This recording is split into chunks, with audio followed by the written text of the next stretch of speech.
Hello everyone, Steve Mitchell again with the Mind of Watercolor YouTube channel.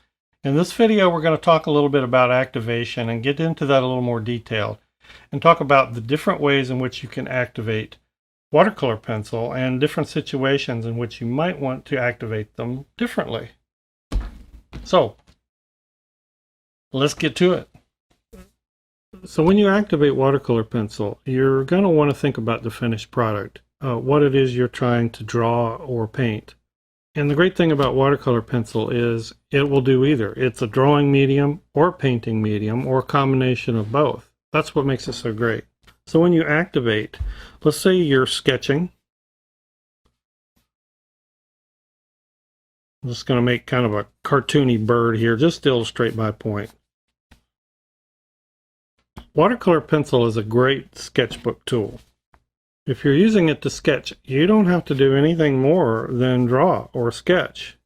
So in other words, you can activate watercolor pencil right from the line. Maybe you just want to give it just a little bit of shading. Watercolor pencil, as with any type of pencil, gives you just great linear detail. You can actually go in and detail it the way you would with any regular pencil. Since it's so good at linear detail, you can use it to touch up paintings that you may have already done or add detail in ways that would be a little more difficult with a brush, or you might feel more comfortable adding with a watercolor pencil.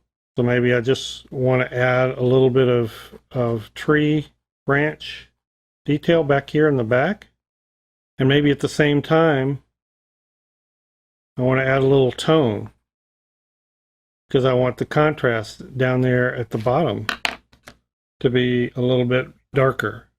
I can activate this line if I want to. I don't have to, but it just helps set it in and darken. And I can activate this tone down here where I've added a little contrast. It's a great detail medium. So here in this flower piece, you can see how easily and confidently I can put in these delicate curves to the stamens. Just a perfect detail tool for something like this. Then all I need to do is take a fine point brush and activate the line into a paint line and get the full intensity of the color. But let's look a minute at just using it as fill tone. So you can just draw or shade a nice solid toned area. You can put it down heavy or light. And naturally, the heavier you put it down, the more color there's going to be when you activate it.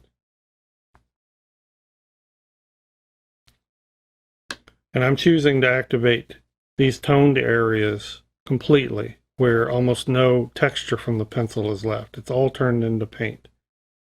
So again, the option is yours, however you want to mix the techniques. And when you have a lot of pigment, like I do in this last heavily shaded area, you can easily pull that. When that turns into a wash, it's just a watercolor wash. You can pull that wash into areas that are unpainted. Let me show you a great example of where that comes in very handy. This is a pen and ink drawing that I did in my sketchbook. Watercolor pencil makes a great coloring medium to color drawings that you did in another medium such as ink.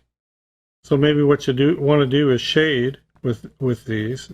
Not necessarily fill in the entire leaf. Get my water, activate it, and pull it across.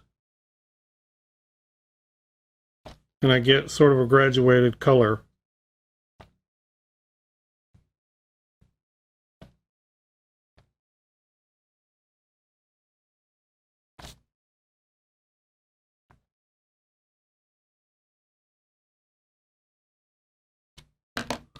And mix and match to your heart's content. So an excellent technique to use with line and wash. Okay, so what about these large wet and wet juicy washes that watercolor is so famous for? Can you do that with watercolor pencil? Absolutely. Really all I do is I just put in a combination of different colors. Just draw those in where I want them to meld. The key is adding a lot of water and a good sized brush.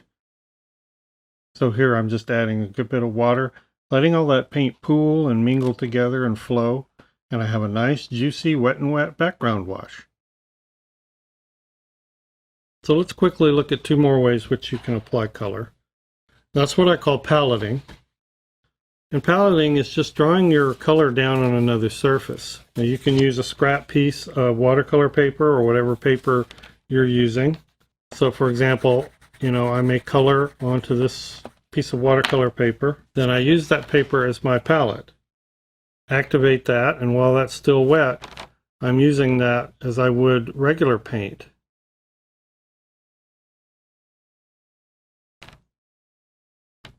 Now eventually, once you get all of this activated, it will soak into this paper and you'll be able to get less of it. An even better option is to use a plastic paper. This is a paper called Yupo. This is designed for watercolor. You can actually draw on it. You can also paint on it, but it doesn't soak into the paper, so you'll be able to get more of the color off of the surface.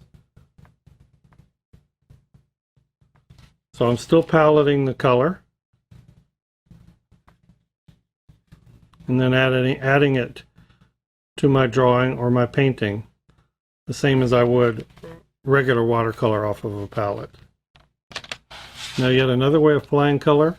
This is great for finished paintings where you're doing touch-ups, is to take a dampened brush and pull color right off the tip of your colored pencil.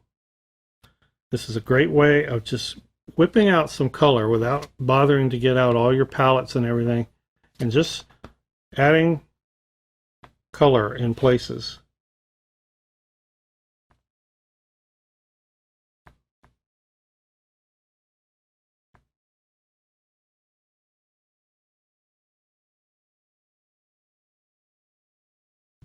And then once that color is down on your surface, you just paint with it as usual.